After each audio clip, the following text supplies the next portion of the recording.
thank you all for joining. We are excited to kind of share John's story as well as kind of like some of the lessons he's learned along the way. John, just kind of jumping into the introduction section, I guess. If Haley, if you, there we go. This is just kind of a little rundown of the webinar. So again, if you've got some questions you're already kind of thinking of, kind of see where that might line up into the current structure of the agenda. And then if we can go right into the introductions. Here we go. Nothing like a little bit of self-absorption here. Like that. So yeah, I'm Josh Goodman, founder, CEO of PourMyBeer. A few little highlights there of some of our success over the years. I always think back to when it was just me. I was a one-person show in 2015, and now we've got all these amazing customers and team members kind of supporting our customers. So, just gives you a little bit of background about myself and the company and the amount of revenue going through these self-serve taps. So moving to the next slide. You got John. Really can't sum John up in 3 bullet points, but we tried to here. John and I had the opportunity to get to know John pretty well in the sales process. Not to go too far down that rabbit hole, but I think I shared with John, I was standing at a line at Dorney Park with my kids, and it was about an hour-long line. And John and I talked for the full hour while I was standing in line because he was asking a bunch of questions about, and this was before he became a customer. So, but I got to know John really well through that process. And, both John and I have a connection to Richmond, Virginia. So I've recognized his 804 number, and we instantly got talking about, the Dominics of New York and the Lowe's relationship. So, I think there's so much depth to John's knowledge of hospitality that he's able to bring to this conversation. So I'm excited to share some of what I've learned over the years from John, and obviously throughout the book, you can reference a lot of these stories as well. But just in the time that we're together today, I think you're going to really appreciate the level of thought that's gone into this conversation. So I guess moving right to the next slide. This is the book. So hopefully all of you, I felt fortunate enough to be actually on the book. So I got a quote. I guess I said enough nice things that, that made it there, or maybe I put it in the right, format. But yeah, definitely this book is, if you're considering self-pour, it should almost be required reading, to ensure that you hit the ground running. For those of you joining, I think, John and John has been generous enough to, I think we're going to share something at the end of what everyone gets for coming to this webinar. But again, a lot of time, energy, thought has gone into a book. As someone who's also written a book, John and I got to share some of that journey as well. So it's been awesome to see this dream come to fruition. And I always say, as a company, we don't sell self-pour systems, we sell dreams. And that really resonates with me. It resonates with our team, and seeing people's dreams become a reality, that'll never get old. So I guess we'll jump to the next slide. And now I'm going to pass the torch to John, because the Augie story, that's a very important part of this whole conversation. So John, thank you for joining us today, and look forward to hearing what you have to say about the Augie story.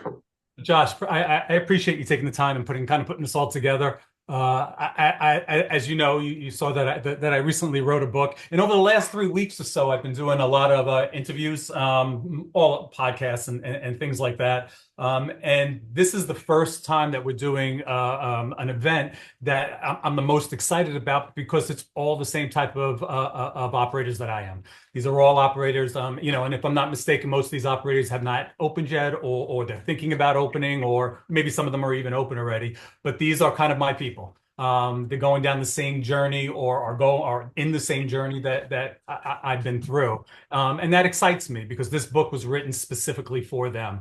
Early on, when I first talked to you, you gave me a book, and I don't even know if you remember this. It was a book. I don't remember the name of it, but it was about how to open up an Irish pub. And I don't know if it was in the United States, but it was a great book, and how it broke it down, little stories and things like that. And that book always stuck in my head. And through the Augie's journey, I always kind of wanted to write a same type of book as that, where it kind of tells somebody exactly how to get through this journey, how to make it happen. But I never really had the hook, or we all have a book in our head that we want to write, but I needed something to kind of be that hook. And it turns out the path that Augie's went on became the perfect case study.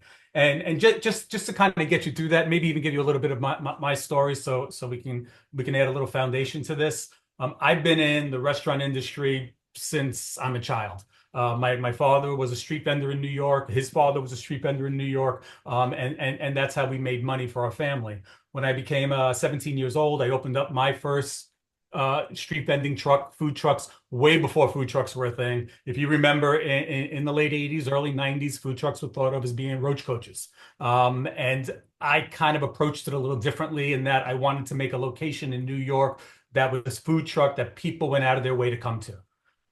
That particular concept that I created, which was called Dominic's of New York, I ultimately signed a deal with Lowe's and opened up 175 of them. We franchised it before all was said and before I sold it.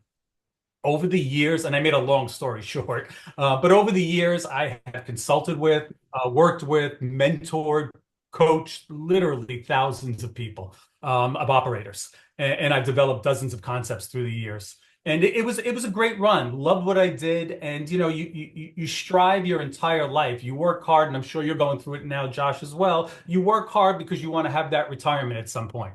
My wife Diane and I were lucky enough that 7 years ago that we decided we were going to sell up all of our businesses and we were going to move to Florida.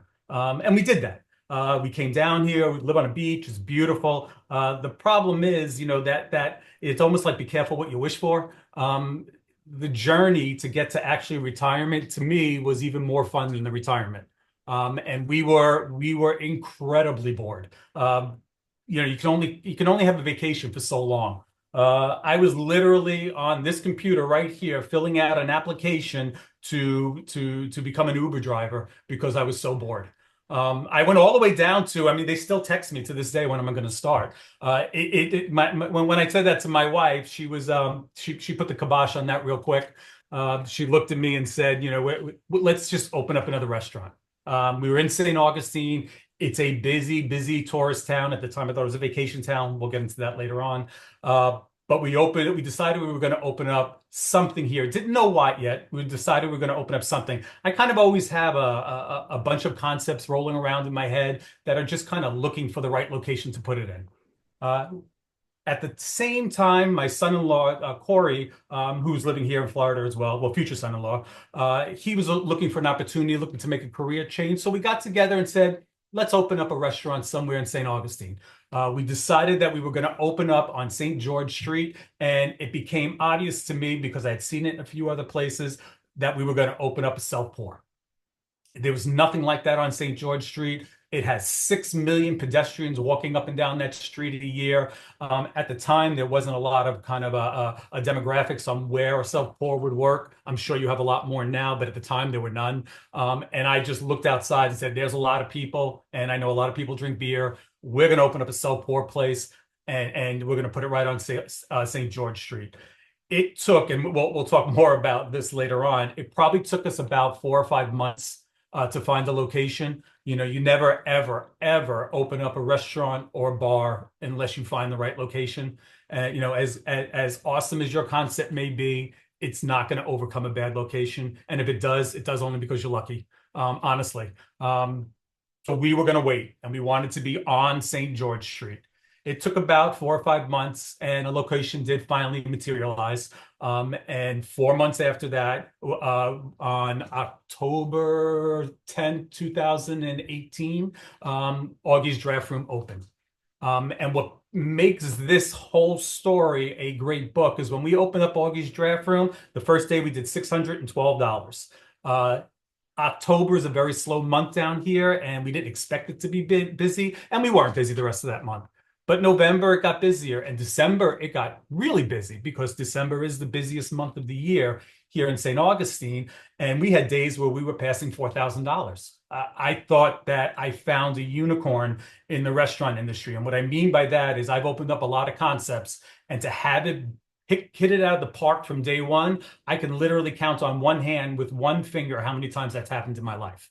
It just doesn't. In this industry, you open up a restaurant and generally it's not exactly the same concept a year from now because you have to make so many adjustments.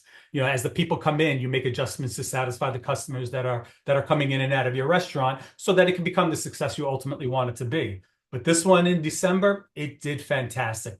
We had to sell food because we had no choice in the state of Florida. Unless you pay for a much more expensive license, you have to sell food. It was only about 10% of our menu was food.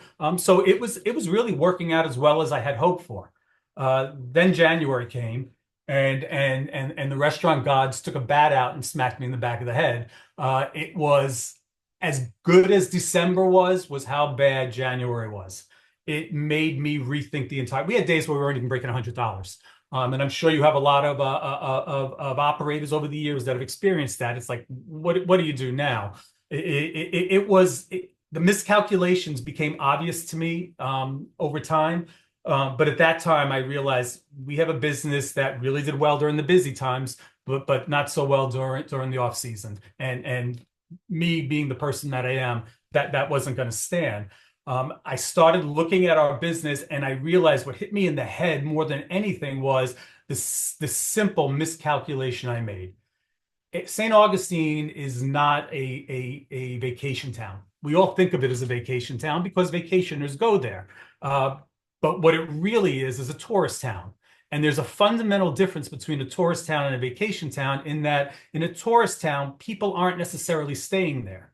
They're staying 2 hours away. They might be in Daytona, they might be in Orlando, or even Jacksonville, and they're making a day trip to come to St. Augustine. The problem with day trippers and beer is they're not going to power drink all day.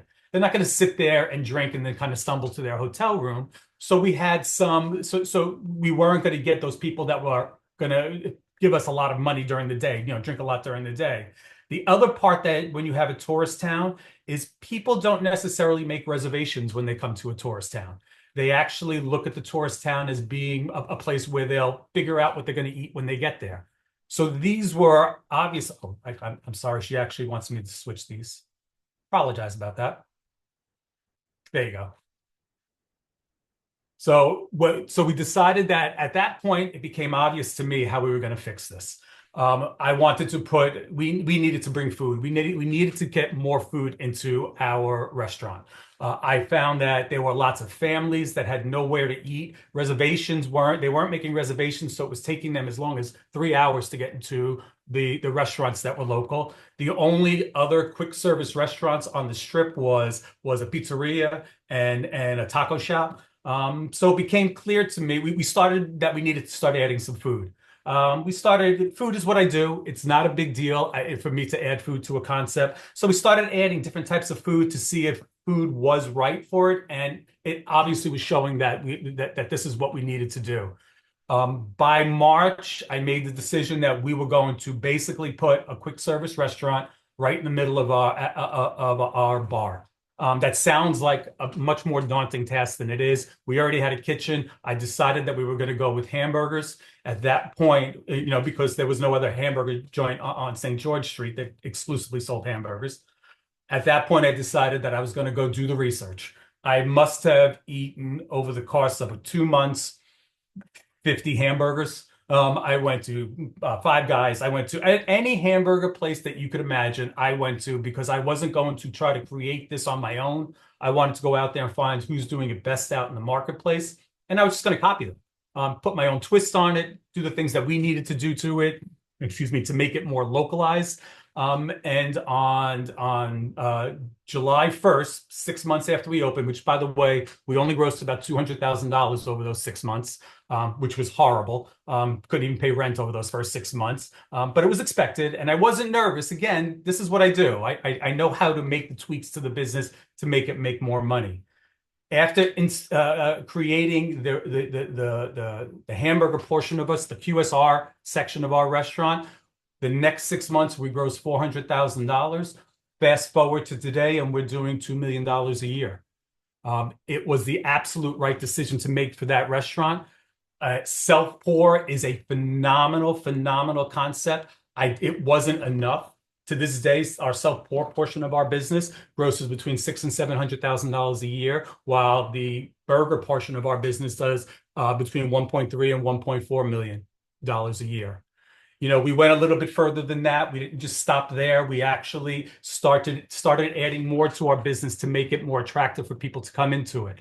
What was important in a self-pour, and just so we're clear, I take you through this entire journey. I narrowed it down into a few minutes on what we did, but within the book, what made the book work was I took you through the journey of how I identified where the problems were and how I fixed them. And that's the most important part that you need to learn when you're opening up a restaurant. When you're opening up any type of business, you need to learn how to make those adjustments. More importantly, you need to learn how to recognize those adjustments. And that's the journey that kind of takes us into writing the book and where we are today. Oh, I thought you had a question. I'm sorry about that, Josh. Sorry, I was muted. No, it's, you know, I think some of the takeaways, hopefully the audience is grasping onto is like, it wasn't a quick process. You know, there was a lot of thought into every aspect of, and also, like, again, it's very humbling. I'm sure, John, you can attest to this, with all that experience and all that success, to go from like, okay, I'm a wizard, I opened it up and we're crushing it in December, to you just get smacked in the face, and now you've got to figure out what's going wrong. You know, what did you not account for? You know. You know, I have to say, though, it wasn't as humbling as you think, because I expected that. I think I was a little bit more surprised when it came into January, because December was so busy. And by the way, you know, just to be clear to everybody, you know, we were happy with $4,000 that we did a few times in December. If we have a $4,000 Saturday now, that means there was a hurricane. You know, like, the business has grown to that point. And I expected that we were going to have to make adjustments. I expected all of that. That's normal. And when you go into a business like this, you should expect to have to do all that. You should recognize there's no possible way that you're going to see all of the moving parts afterwards. You just don't necessarily know all of them. What makes a operator is the ones that can make those adjustments. I'm sorry, I talked over you. Yeah, no, I was going to say, one of the people on the call had a question of what is self-pour, and I thought this might be a good teaching opportunity, because something else that John and his team do very purposefully is they control that first interaction of a guest coming into their facility. And what you know, part of that interaction is explaining, hey, have you ever done self-pour? Have you ever used self-pour? So, John, I don't know if you've got that intro memorized, but it's very well. I do. It is. We have a canned intro when people come in there, just to start going, and I love that we'll start going into questions. For all of you here that are about to take this journey and go down the self-pour, open up a self-pour restaurant and bar. First thing and foremost is that self-pour system. That is the first thing that's going to attract people to your business. It's not going to keep people in your business forever. After a while, the newness that wears off, and you become just a bar with a cool way to dispense beer. But it is what gets people in your place. It's your opportunity to make them a customer for life. It's going to come in there, and it's going to give you time to actually work and talk with each customer that walks in there. When somebody walks into our place, you can, first of all, you make sure that you could see your beer wall, your self-pour wall from the street. It's incredibly important that people see that from the street. I can't tell you the amount of people that look in through the glass and just point at it, forcing them to come inside. When they come in there, it's real simple. We take them up to the wall. We say, you know, we have 24 self-serve taps. You know, you click on them, you can find out a little bit more about it. When you're ready to start drinking, you open up a tab at the counter, they give you a card, you put it in here, we show us putting it in there, we point to our name because it'll be up there. You say your name will show up here, you keep a running total of what you spent, so you're never surprised. You can pour as much or as little as you like and pay when you're done. And then just let them play with the wall. Almost every time they will open up and get a card in their hand. And that's the goal. Once you start doing that, you just want a customer for life. Somebody just said it's not all you can drink. It's you're paying a per ounce cost. So, you know, the different beers or products, wines, cocktails, they're going to be priced at somewhere between 35, 40 cents an ounce for your lower end products, macro beers, to upwards of 80, 90 cents an ounce for your higher ABV type products. And then going into the cocktails, they'll be even higher. So and it limits the guests to two beverages. So whether it's one cocktail and one beer, or two beers, or so once they've had those two beverages, one of John's staff members is going to come and reassess them. Are they too intoxicated to keep drinking, which may be the case eventually, or are they the person that's 21 and above? I didn't realize that you were going to have people on this that didn't know much about the business at all. And that's wonderful. But I'm going to tell you, somebody that's been in this, and Josh didn't pay me any money for this. Hopefully he'll give me some afterwards. SelfPour, the reason I went into this industry is, and the reason I wrote the book about it, in my view, this is the wave of the future. It really is. We're in a world, especially now, where getting employees is almost impossible at times. We have kitchen staff that are making that we can't even get them hired unless we pay them $20 an hour. It is amazing how much you have to pay people today to make it. And this takes that pressure away. There are times that I am sitting there on a Sunday when football's going on. We have 16 TVs throughout Augie's, and we have football going on, and we'll have as many as 10 people standing at the wall, all pouring a beer at the same time. Think about that for a second. For us to do that in a traditional bar, I would need 10 bartenders to serve a beer at the exact same time to satisfy those 10 people.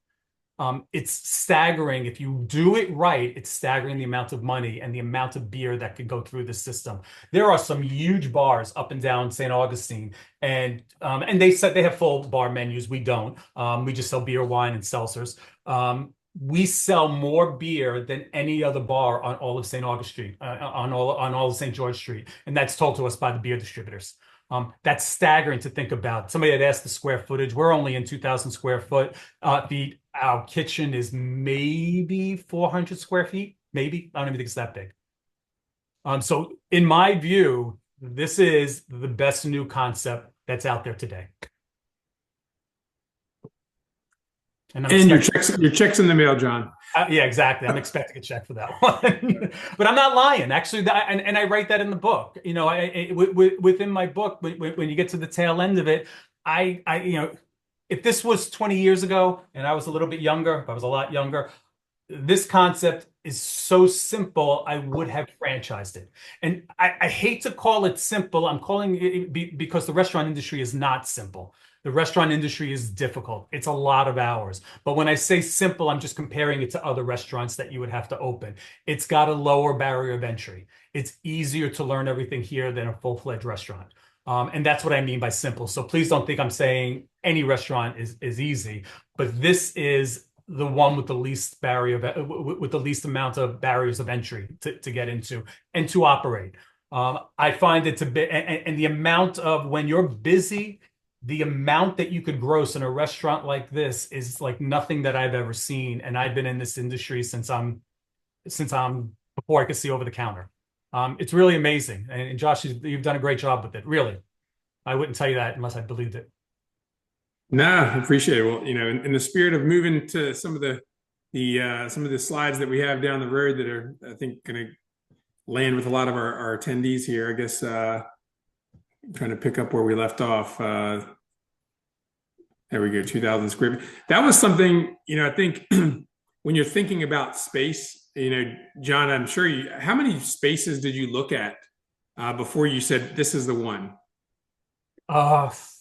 Not as many as you think, only because I was going on St. George Street and I wasn't settling for anything else. So I was only looking at them when they came available. Okay. And if I didn't get on this main street, I just wasn't going to do it because I didn't want to have to fight that fight. St. George Street, by having so many customers outside, it kind of lets you reinvent yourself quickly if you had to. So this was, so I would say that we probably looked at 2 or 3 locations before this popped up. But I mean, the day it popped up, I called, because I walk up and down St. George Street every day. And the day it popped up, I called the landlord. And of course, I told you the story. I literally stood in front of it for hours, different times of the day for the week. And I would literally count how many customers would pass the restaurant every single hour of every single day. I was taking no chances. No, that's the level of detail that one needs to go to you know to see the success the way you've seen it. But I guess moving right along, there we go. Hit the journey part. I guess we kind of hit on some of the journey at this point, but I can't remember where we left off there. Yeah. No, and they had gone through my book and they started pulling some quotes out. I found this to be an interesting one. When I had Dominic's of New York, which was the business that Josh was talking about early on, that was the one that we had signed a deal with Lowe's Home Centers to open up in front of their stores, and we franchised it. One of the requirements that we had for all the franchisees was I wanted to see a business plan. I wanted them to write a business plan. I'd even give them a template. Follow this template, and I want to see a business plan. The amount of potential franchisees who fought me on that would stagger you.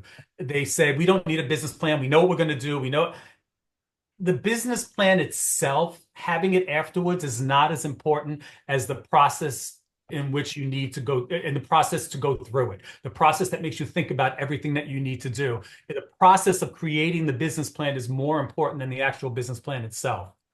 And that's a part that people don't understand, that so much thought has to go into it before time. Look, even me, I am as qualified a restaurant operator as you'll ever meet. And when I opened up Augie's Draft Room, I did everything that I could to stack the odds in my favor. And it still wasn't quite enough. I still needed to make adjustments. The more you could stack the odds in your favor, the easier it is to make those adjustments later on. And that's what a business plan will do. And the location part, not to overhit this one, but another one of our customers who's done very well, walk-ons, got the closest liquor license to LSU football stadium. There you go.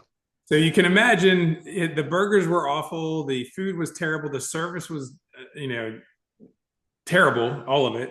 But guess what? They still did millions of dollars in revenue because they had an insane location. So again, that's on that same note, and we won't mention the location or who it was, but Josh had asked me one day, I was driving through a specific town, and he said, we have an operator that it's not doing so well. Would you mind stopping by and checking on him? And when I checked on him, I had it in my GPS on where to go, and it took me 3 times just to find him. The location was so bad, and it killed me because he put so much of his heart and soul into it, and he picked a bad location. And I know we keep harping on this, but there's a reason why whoever came up with the phrase location, location, location is the 3 number 1 reasons, things you need to look for when opening a restaurant. They weren't kidding. It's absolutely the truth. all right.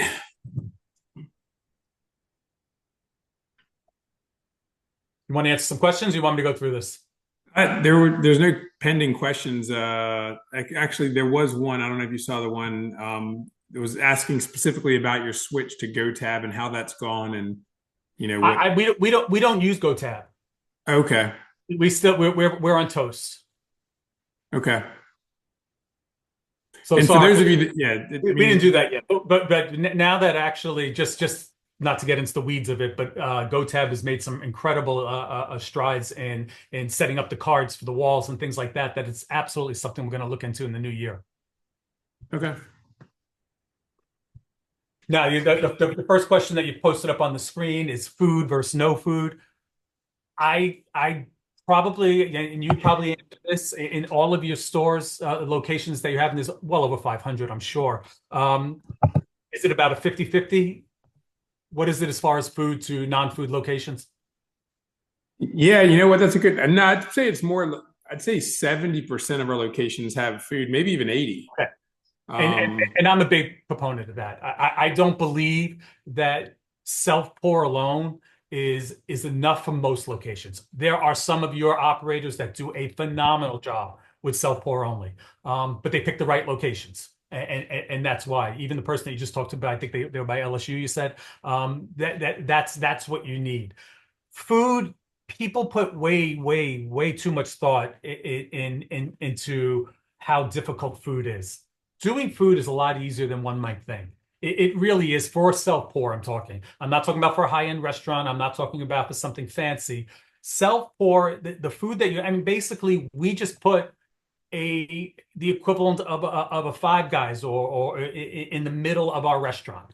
And when you think about it, the reason why a Five Guys or an In-N-Out Burger, why they make so money is those processes and systems are easy. They are, in compared to the wide scheme of it. You know, you're focusing on one item. You're not having a huge amount of inventory. It's easy to find a line cook to make burgers or make tacos or make whatever the food that you may ultimately pick. It's easy to find line workers to do that. They are a dime a dozen, although you do have to pay them a little extra now. It's an easier process than people might think. You also have incredible resources when it comes to food. You have somebody like a Cisco who will actually, if you decided, and let me take you through the process, what I did. I decided that we were going to do burgers. In all of the restaurants I've created in my life, I've never had a burger joint. Yeah, I've had restaurants that served burgers, but never just a full-fledged burger joint. So I went around and started looking at all the different burger places that are out there. And I started making notes on the different things that I liked about them, what burgers I like best, ones that I thought were going to be the easiest to reproduce. After all of that, and I decided on my core menu that we were going to be utilizing burgers, I then went to Cisco and I said, Cisco, I made an appointment with Cisco's chefs, which they'll do for any one of their customers. And they literally took my menu and they localized it and they added things to it so that it could be special. And on top of that, they taught me how to make the different things that I needed to make and also recommended the type of equipment I might need to make the things that I had to make. Cisco and US Food Service are an incredible resource that nobody uses. And believe me, they have some of the greatest chefs in the United States working for them. Nice. I wasn't aware of that. It's a lot easier than people think if they know how to do it. And that's what I'm trying to convey to everybody. Patience, don't overreact. Yeah, you got to be patient on a few things. First, be patient in looking for a location. Absolutely be patient. Your new concept is not that gosh darn awesome that it's going to overcome a bad location. I think we beat that enough. But also be patient. When we hit January, I didn't immediately overreact and think that this wasn't going to work. I let it percolate. I started talking to customers. I started watching. I would sit in front of my restaurant daily and watch where people's eyes were going so that I could adjust where the signs are in front of my place. Be patient. What you created was good. It might not ultimately be good enough, and you might have to add to it, but be patient and don't overreact. It'll all come. Just give it time. As I said, don't let your dreams cloud your judgment. We all do that. We all think that what we're doing is better than what the customers might perceive. Don't let that dream cloud your judgment. Talk to your customers, talk to your people, talk to other people in the area about your business. They will tell you in no uncertain terms on what they think about your business. And I will tell you, a lot of people thought that SelfPour wasn't a good idea. We were right about that. No, I don't want to neglect some of these questions that have been popping up, but someone asked if you have a full-time wall ambassador, if that's a full-time position, or I figured you could probably expand on what your typical lineup is on peak times versus non-peak times on front of house. The answer is because of the sheer setup in our place, that when people walk in, we have somebody that works almost an island register that we created. And all this was done out of necessity. It wasn't thought out before time. As we started growing and we needed more throughput, we started putting registers everywhere. And so the customer kind of walks into our employees immediately. So we didn't need a wall ambassador because they're hitting our person right there. But that being said, if you don't have that set up, you definitely need a wall ambassador. You have to. It is your opportunity to connect with the customer on a level that's going to make that. You're telling them how to pour their beer. You're telling them how to have fun with the system. It's a great time where you can actually start making connections with that customer. So it's incredibly important. Also during the peak times, like we're going to have days coming up soon where we're going to have 10 days in a row where we're going to gross $15,000 a day. It's going to be crazy how busy it's going to get in St. Augustine during Christmas holidays, and we literally will have somebody at the door just to help direct the traffic through, so that people don't have to wait, so that people aren't confused, because it could get confusing when they walk in there. And that's, you want to build comfort for your customers. You don't want them walking around and being confused. The whole thing from when they walk into our restaurant, I want them to feel comfortable when they walk in there. I want them to feel like they're at home. I want them to feel at ease. And that's what you have. And things like that, communication is how you do that. And some people might not know this, but Augie's Draft Room is the only place in St. Augustine in December where you'll see snow. That's correct. You know, we did that. We're going into our fifth year of doing it, and because St. Augustine, they have what they call Nights of Lights. It starts this Saturday, and it goes all the way through to the end of January. And not that January matters because it's still dead, but in December it becomes unbelievably busy. I'd say out of the 6 million people that walk up and down the streets, half of that comes in December.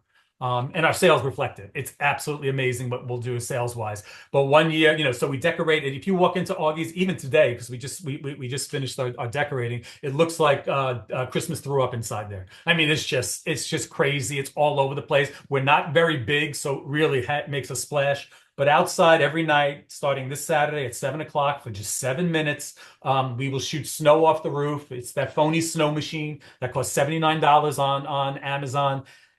People, you will walk out there on a slow Tuesday during the next couple of months, and there will be 200 people standing in front of our restaurant waiting for the snow to come down. It's absolutely amazing. It's the best $79 we ever spent. No, but I think it's a testament to continuing to play, continue to tweak and try things, and that, I mean, clearly that works. Josh, or did you lose me? I think we're both okay, back, good. hopefully. I went away for a second. Sorry about that. There was another question by Dale around the QR systems. That's a new development, but basically, you know, whether you're using Toast or at any point of sales, hopefully you can hear me. Hello. You get a QR code, and then that's how you're able to pour. So it's a QR code, and we don't use debit cards with our system unless it's like a stadium where we have a direct connection to their processor. And then there was another question. Sorry. Tim Moore asked about utilizing Grubhub or food trucks or local QSRs in the area. Are you adding additional wages to hire cooks? I don't know how much you use Grubhub or we use Grubhub. We use a few of them. Unfortunately for us, because there's no it's only pedestrian traffic in front of our business. It's not easy for Grubhub and Uber Eats to come to our restaurant, just because it's difficult. So we don't do as much as there as I would like. Okay. And then another gentleman asked if you could talk a little bit more about some of your marketing tactics, or if that's later in the presentation, I guess. No, we can talk about it. I mean, we'll just go right into questions and answers now. I like it. Marketing in a vacation town, you know, it was difficult to say the least.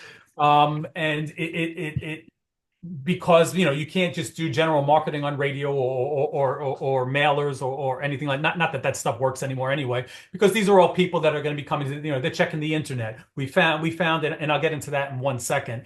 We found that the best marketing in a tourist town that we're in is every customer picks up a map from around the, you know, and there are 4 different maps in the little booklets in the tourist town. We put a buy one, get one free coupon in there, and it drives a tremendous amount of traffic to our place. And just on that note, and I go into a lot of this in my book, if you're going to do coupons, don't do a 10% coupon. It's just a waste of time and a waste of money. If you're going to do a coupon, you do something with a buy one, get one free. And think about it from a macro view. If somebody comes in there and they're buying a $15 hamburger from us and they're getting one free, generally that person ends up spending $60 before all is said and done. By the time, because they walked in there getting some food and they see the tap wall, or they see the desserts that we have, or they see whatever else we might have, and we're going to get a higher ticket average from that person because it's 2 people walking in the door than we would if somebody just came in to get a burger. And nobody, and I don't go out of my way to go get a 10% off coupon anywhere. It's just not going to get me in. So that's that's where I go there. But more importantly, if you want to start marketing your place in today's world, it's obviously you want to look at social media as much as you can. And I'm old, so I really didn't get it as much as I thought as much as I would like to. but my daughters say that that I'm extra. And extra means in millennial speak, it means I kind of do everything over the top. And as I went in there, I started looking at what the customers were kind of gravitating to. And I had a whole bunch of signed memorabilia on my wall just because over the years I collected it. And customers loved it so much that I just went on the next 2 years buying more memorabilia than you could imagine. You walk in our corridor, and right down our corridor is every Super Bowl winning quarterback, an autograph picture from every one of them. I can't tell you the amount of customers that walk over to those pictures and find the quarterback that they resonate with, take a picture, a selfie with them, and post it on social media. It's things like that that actually start driving more and more customers to your business. The snow that we shoot off the top of our roof, even just yesterday, there's a social media account called Totally St. Augustine. It went out. They actually mentioned it, and we ended up getting something like 60,000 views just because they mentioned it. It's things like that. It's being extra. It's doing those things that force a customer to take a moment, be happy with it, and take a picture of it so they can send it on social media. That's worked for us more than anything else. Nice. And there was a more specific question here. I don't know if it popped up on your radar, but it was Oh, they do, but they're so long I can't read them. You have to read them too. Let me see. Yep. Mike bought a 2,300 square foot space in Western North Carolina. And oh man, I just lost it. Here we go. Outside of a tourist town, can seat 45 or so inside and 24 outside. Interested in your thoughts on the tap wall product selection and ongoing tweaking. So it sounds like more like what should you put on tap? That sounds like the question. As well as and that's a great question. Food. And it's something. Your menu. I'm sorry. And it's something that we struggled with at the beginning. At the beginning, we thought, because we had visited Tapsters, wonderful run operation, but Tapsters had millennials generally that go there. And millennials don't mind spending $10, $12 for a beer. We opened up thinking we were going to attract those same type of millennials at the beginning, because you see some of them walking around, but most of the people walking around St. George Street, it's kind of Bubba from the Midwest. And they don't want to spend $12 on a beer. They want to drink their Bud Light or Coors Light or things like that, and they want it priced reasonable. That was my customer. So to answer your question, it's not so much, you have to look at what your customer is going to be, who your customer is going to be, and price your beer and your wines accordingly. Nice. Looks like we have Tanya here as well. Good to see you, Tanya. It's oh, look at that. Can't say Pour My Beer without Tanya. And then and she just started reading your book, so it looks like that's let's see. The other one was asking about military discounts. It sounds like that's been a successful program for you, or we give 50% to every military personnel, active or retired, and also on like Veterans Day and other military and other kind of governmental holidays like that. We just give a free meal to any military personnel or veteran that walks in. And you want to talk about getting, I mean, we did that because we thought it was a nice thing to do. The amount of social media feedback that we got on that was staggering. No, that's an interesting. Now, I guess, do you make them show their CAC ID, or how does that? We did that the first year, and some people, there was some negative because some people didn't have it. So we finally just said, you know what? If they just tell us they're a military, we're going to give it to them. But the amount of people that's going to steal it from them, they'll be judged later on. Nice. Let's see. All right. And Scott owns a couple of wineries, and it's a 14,000 square foot building. He has 4 different brands. How would you go about using that space with 2 brands located within the same location? Would work with the solution, knowing that some of the winery experience is wine knowledge. Actually, Josh, could you say that again? I just made the mistake of trying to read them while you were talking. I got to stop that. No, I'm just trying to interpret it into so as I'm hearing that, he's asking more about it's a 14,000 square foot space that he has, and it's 2 wineries, or I'm sorry, 4 different brands how do you think this would work if two of the brands that were located within the same location would work with the solution, knowing that some of the winery experience is wine knowledge? Without taking the question away from John, it reminds me of district brew yards, Yep. Scott. So I would look at That's what I was district thinking. brew yards. I think they've done an excellent job at creating four breweries within one space.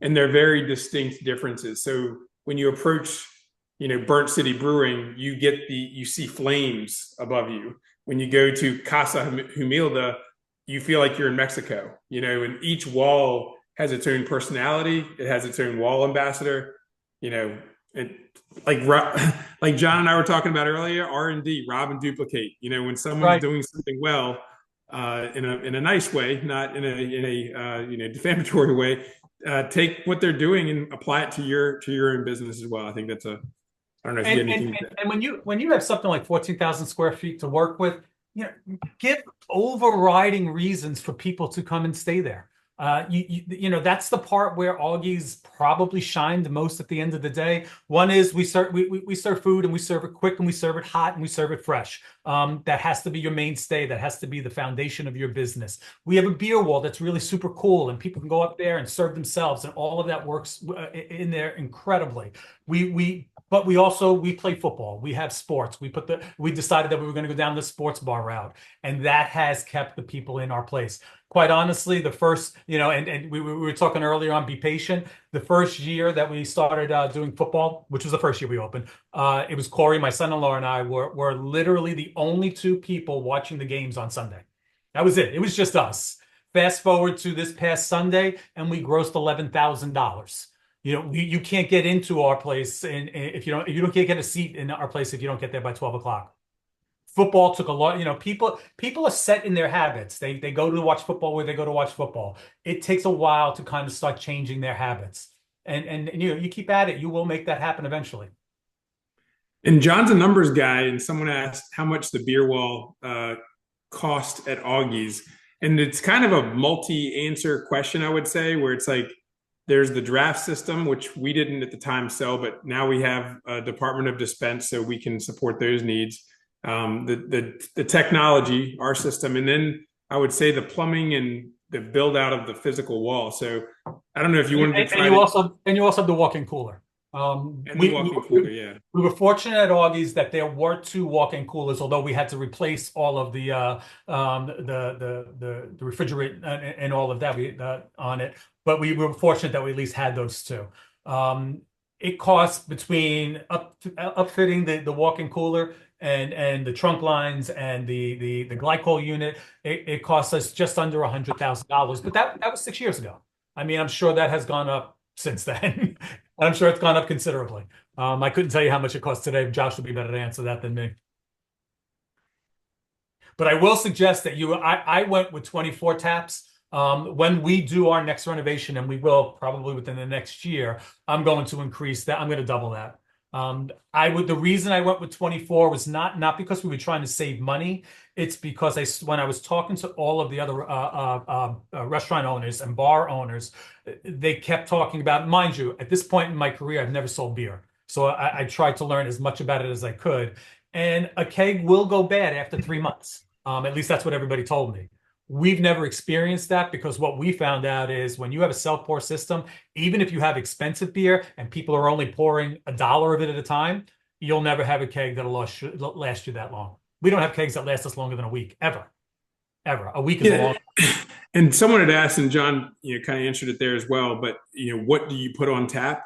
And there's kind of two parts to this answer. One is, get to know all the local breweries. Like, legitimately take your team, go to their place, be interested in their story as a brewery, because you're an extension of their brewery. So that would be my first piece of advice, is get to know all of your local breweries, physically go there, get to know the owners, because you may get, they're kind of like cult following coming to your place too, when you have some of their beers on tap and you're promoting that, whether it's a tap takeover or a few taps that are, kind of there for them. And then the other part of that is, like, be part of the community. I think I've seen this numerous times, is restaurant new businesses come in and they're successful, but the previous four weren't. And the consistent theme is, when I talk to people that live there, they cared about the community. They got involved in the community. You hear John talking about the military. That's part of the community. You get involved with local charities. You have a tap that maybe is specifically going towards a charity. So I don't know, John, if you had any more thoughts on that specifically. No, you have to, and again, you're talking about getting in and working with the local beer distributors. They are our partners locally. Like I think it's Wednesday. I'm pretty sure it's Wednesday. Wednesday night, every Wednesday night, we have a run club that goes through Augie's. We have 60 to 70 people that show up for run club every Wednesday night. But we also will have all the local beer distributors. They'll come out and do a tap takeover, or they'll come out and give just free stuff to them. These are all a bunch of millennials that are running, and that's their customer, and they want to get warm and fuzzy with them. And you're absolutely right. You have to, the local beer distributors, I'm not distributors, I'm saying the local beer breweries are going to be a resource that you should be utilizing. Yep. And then just be on Untapped and see what are the highest rated beers. I mean, and talking to your distributors, they're going to try to point you in the right direction. But listening to your market, talking to your customers, because people like to be heard. There was a question that we didn't answer earlier, specifically about, let's see, I'm just going to try to read it to you, but all these things, let's see, it feels like the Allure P&B operations is to smaller operations and operators. What would you focus on if you were a smaller 1,500 square foot, 30 tap, averaging 40 to 50K a month, gross and beverage sales? Hard to have a beer wall ambassador, massive marketing, et cetera, with a small operation. I'm not sure how that's decent revenue. No, that's not bad. I mean, that's to me, $40,000 to $50,000 a month is a great starting point. I need to know a lot more food, and I need. Are they selling a food? Is that part of what they're doing? Is it just beer only? If it's just beer only, you're on a good. That's a good place to start. I mean, a great place to start, especially in 1,500 square feet. But it also matters where you are. What is your rent in a place like that? I'd need to know all of that. Yeah, I would encourage that person to go to John's website and schedule a one-on-one with him. I was just going to say, all the questions that we don't get to answer, I'll make sure that I reach out to the people and give them answers to them. Yeah. And then there was a question from Keith about how do you comp your wall ambassadors? Have you found it effective? Is it a flat hourly rate, tip, eligible for percentage of pour revenue? Here's what we do. We everybody in our place, because tips became impossible to gauge. So we just take the tips and just divide them equally, even to the cooks. Everybody gets a portion of the tips that come in. It just makes it a lot easier. So what we do is, so if we have a wall ambassador, they're getting their salary, and then they're going to get whatever the tip pool is. Simple as that. Simple. And especially when you're in a small place, everybody does everything. Today you might be a wall ambassador. Tomorrow you might be a food runner. Tomorrow, the day after that, you're running the register. I mean, we're a small restaurant. That's the way it goes. Yep. And then someone asked recently, what was the capacity? How many people can fit in Augie's? We can fit 99 people in there. 99. Okay. So let's see. Not that we go beyond that. It's 2,000 square feet. And then is SelfPour is suggested for pouring wine. I don't think you pour wine there. We do. We have two wines on the wall just to satisfy whatever wine customers we may have. But we have a lot more. I mean, we have 6 taps for cider. And cider. If I put 20 taps for cider, I would sell more cider. I sell more cider than anything else. That's wow. Whatever reason in St. Augustine, that's the way it is. I don't know if it's like that countrywide, but it's amazing. Yeah. No, it's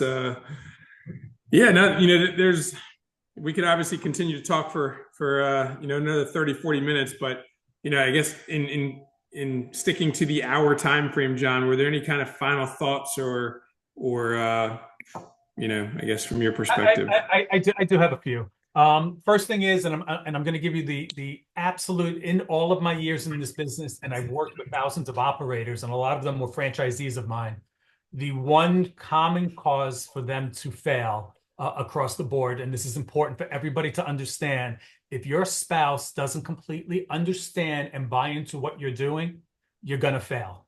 I'm telling you now, right now, you are entering into an industry where, and it's not just the food industry, it's any business that you're going to go into, it's going to take over your life. It's going to be the main, your main, it's going to be the main source of income, and it's going to take all of your, it's going to be your main distraction in your life. Your children, your wife, your family, your weekends, all of that becomes secondary. Don't get me wrong. Of course, you love your family and your wife and everything, but your business is going to become the most important. And they need to understand and buy into that. And if they don't, this is not a business that you should go into. It will it'll chew you up and spit you out if you're not ready for it. You have to understand who you are before you get into this and know that you're going to be challenges. You know, in my book, and I'm not sitting there pushing my book, well, maybe I am. In my book, you talk, I try to give you all the rules and all of the ways to identify issues before they happen. My book is important in that it'll shine a light on a problem, on a challenge before it becomes the problem. And I'll give you a quick, just little example. It was always the plan that Corey and my daughter Rebecca would take over our business at some point in time, and they did that last year. And in the last, right after the first few months when they took over, their food costs went through the roof. It was at 36%. We run our food costs at 28%. The difference when you're grossing $160,000+ a month, if you're running food costs 8% too high, that's literally $13,000 a month that's no longer in your pocket. It's in Cisco's pocket or the beer distributor's pocket. So that's incredibly important. Rebecca was able to open up the book, go to my section that says controllable costs, and read exactly how to fix your food costs. The interesting thing about food costs is it's never one problem. It could be that your distributor's charging you too much money. It could be that you have theft. It could be that the beef prices went through the roof. It could be that your cook is giving too much food away. The truth is, it could be all of them, but the truth is, it is all of them.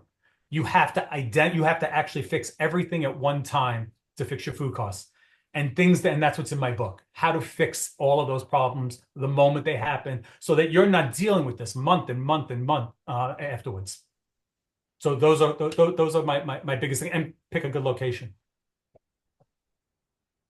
You know, if you walk away from this call with like two things, you dramatically changed your trajectory, in my opinion.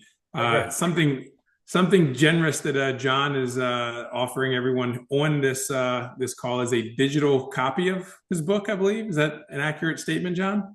That is an accurate statement. So I implore all of you to use that book as the guiding light to pursuing your dream, so you don't have to learn these lessons the hard way. You've already made one good decision by being here. You might as well keep that good decision train rolling by following the recipe. Outside of that, I'm sure we have everybody's email address, and we'll take care of getting them a digital copy in the next couple of days. Awesome. Well, I just want to again send my gratitude for everybody for joining us today. We take what we do very seriously, and John has been an amazing mentor for me over the years. To see him share I felt special that I got to hear and see all these. I mean, some of the emails I have from John, that's a book in itself. I need to just go ahead and publish that.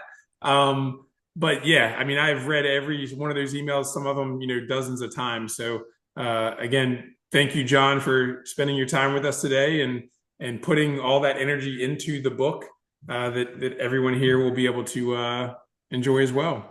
Josh, I appreciate all the kind words, and everybody, good luck to you. You're entering an industry that I absolutely love, and I really do wish you all the best.